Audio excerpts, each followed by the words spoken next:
Right, thank you, Radhe. It was a very comprehensive presentation on stress and all the elements which are to be addressed.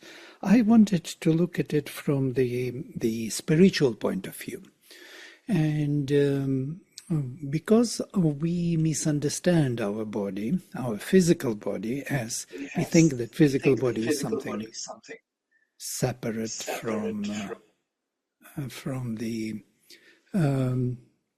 from the rest of ourselves, our thoughts, our feelings, emotions, and we believe that because of that, it needs to be dealt with separately, so to say. We developed medicine, we developed different, ways of dealing with it, as if it has its own life.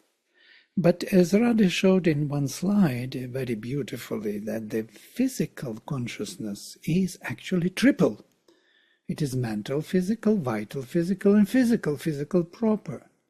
And the same with vital consciousness, our life consciousness, is also triple.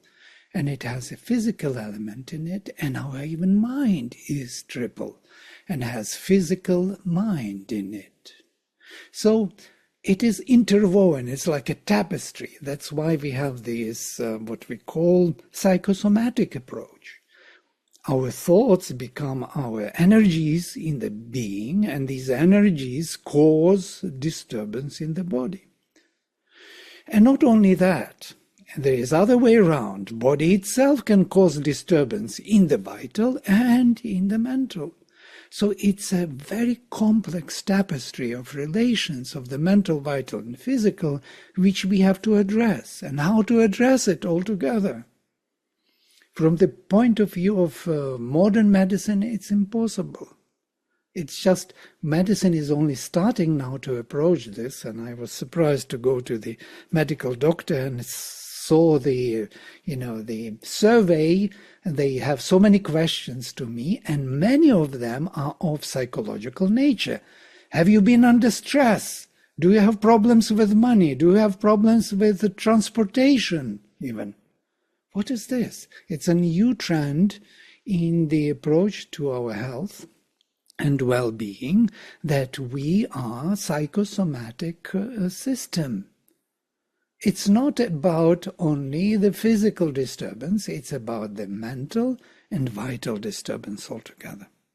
So how can we use our body to help us out and to remove those influences of those mental thoughts and vital feelings and emotions and fears, jealousies, anxieties, which are there stored in our vital realm?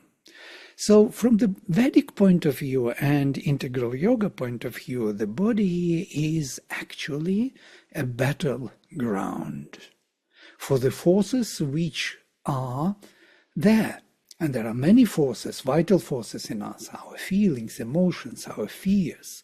We are afraid of darkness, of uncertainty, of ignorance, of unconsciousness. We are afraid of this.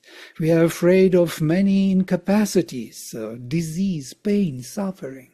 We are all the time anticipating their presence. We are afraid of betrayal, of falsehood, of selfishness. We are afraid of death. And it is inbuilt into the system. It is inbuilt into our bodies. It is inbuilt into our thoughts, into our feelings. It is a constant, ongoing experience in life which we see. So how should we approach this body? How can our physical body help us in this issue? So body is the battleground. Yes, there are forces here which are clashing, as Sri Aurobindo says, and fighting to conquer this system for themselves. They want to be part of this manifestation. And this clash of forces of light and darkness, let us say it in this way, indirectly helps the psychic being to develop the body, and to make it more and more suitable instrument for the spirit. Because the psychic, the spark of the divine, which is in the midst of these three bodies, is using them, learning by them, through them, how to be here in time and space and how to influence and directly, slowly change their functionality and make them more and more receptive of the higher spiritual values, moving away from darkness, incapacity, falsehood, death, become aware of a higher aim of life. And this body is to embody that higher aim of life. It is the aim of life. The divine body is the aim of life. And it undergoes constant transformation, constant influence of the spiritual forces upon these other forces which drag this body back down to the death, to the unconsciousness, to the incapacity, suffering, and so on. So this battle is ongoing. And it is quite interesting that the physical body has something to do with our psychic presence.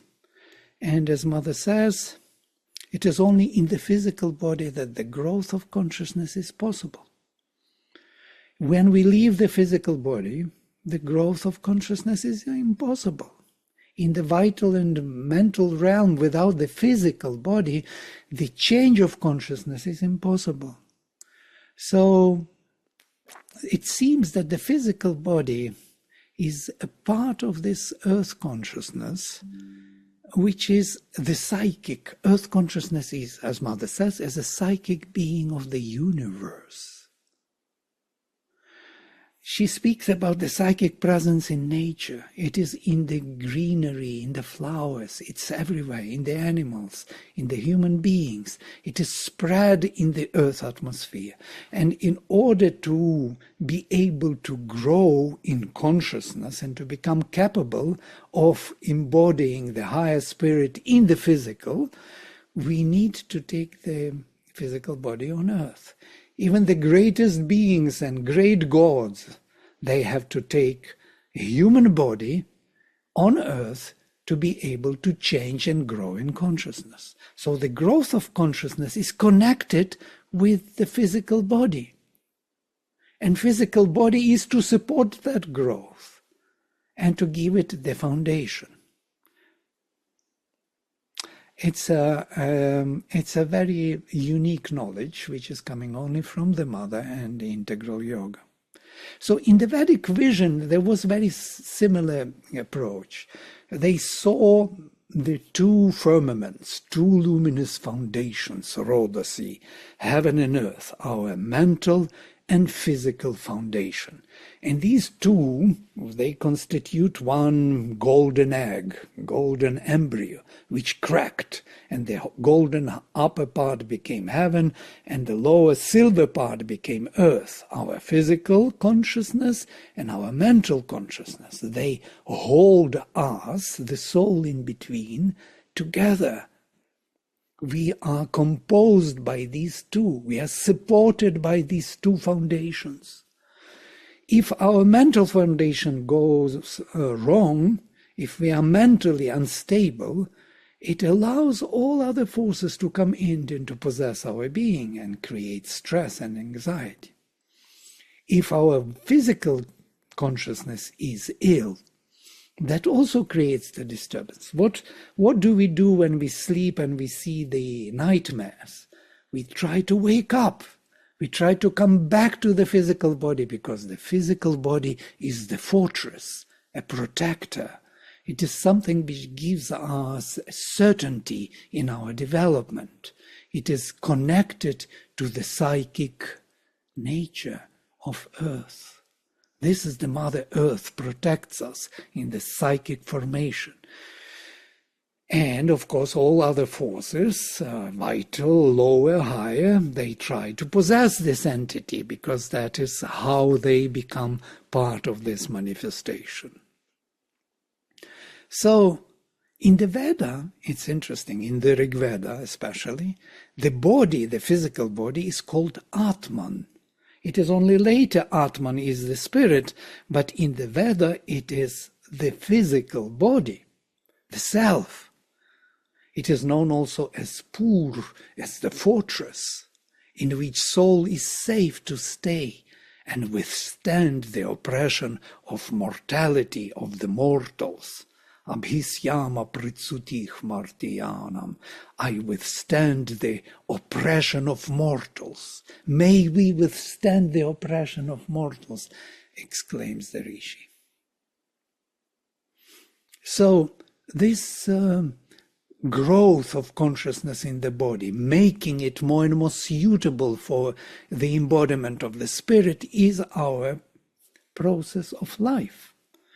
And of course, there will be a lot of stress.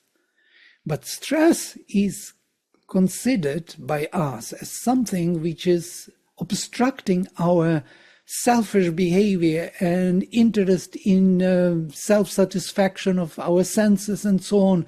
We have very small egoistic consciousness, and we suffer a lot from this great stress of constant change and evolution and a constant adjustment of our body to the higher powers and resisting the lower influence. And this battle, ongoing battle, creates a huge stressful situation for us, especially if our consciousness is small. But if we widen the scope of our consciousness and see that this body is not for the satisfaction of desires, it is not for the, to leave it as soon as possible and to go to some transcendental spirit and disappear, but it is in itself the aim of life and the purpose of us being here and making it suitable instrument for the embodiment of the divine, we change our attitude towards stress. Stress becomes a totally different energy, which we can handle and are welcoming to our life, because it becomes a pure aspiration for the higher and diviner life. So, a few words about possible kind of activities which we may recommend to remove or to address at least the stress, or to, let us say, transform stress into a pure energy of aspiration and action. First of all, of course, meditation, Radha mentioned this, which may work differently also. It may help us to pacify and silence the mind, which is important. Becoming aware of the witness consciousness behind, stepping back, withdrawing from activities, viewing what is happening, and in that sense dissolving the stress energy, wrong stress energy. Pranayama may help tremendously. These breathing exercises, and there are very simple ones also, which are very helpful for stress in the body. It can settle down the nervous system and control mental activities. Karma yoga is another device which can help us to become conscious in our activities, to see how nature acts through us, and to become, so to say, silent witness and also sanctioner of those activities. Also, physical exercises are very helpful, and Mother promoted them, physical activities in the ashram, very much so. Body awareness, which was developed in Auroville, also a very interesting approach to the awareness through the body. I cannot speak on all of these, but I just mentioned some of them. Conscious sleep activities. We have the whole course developed by Jayashri on conscious sleep. Conscious eating, conscious approach to food and enjoyment through food. Psychosomatic awareness that our thoughts are embodied in our diseases, organs, bodily habits, posture, very important. Through the posture itself, through the bodily language, we can come back to the vital, proper feelings and to the mental, proper, purer thoughts. Language, what language we think, speak, how we communicate, what choice of words we make. Do we use too many curses? Cursing words, yes, they are muddling up with our senses and through that with our energies and create additional stress. There is the whole beautiful work by the mother, which is called Four Austerities and Four Liberations. I recommend everybody to read. This is exactly a perfect kind of approach to the stress management. And the ultimate remedy, in my view, are the 12 qualities of the psychic being, of the mother, which could change the whole, attitude and the whole energy flow from us to the world and towards ourselves. That means sincerity. If we practice to be sincere in our thoughts, in our words, in our deeds, then we would see that the stress level goes to minimal or disappears altogether. Or we practice to be humble, humility in the highest sense of seeing that everything in the world has its right to be in the proper divine manner. Or gratitude, to be grateful to the world, to the divine who gives us this beautiful world and all the possible knowledge and light and bliss in this world.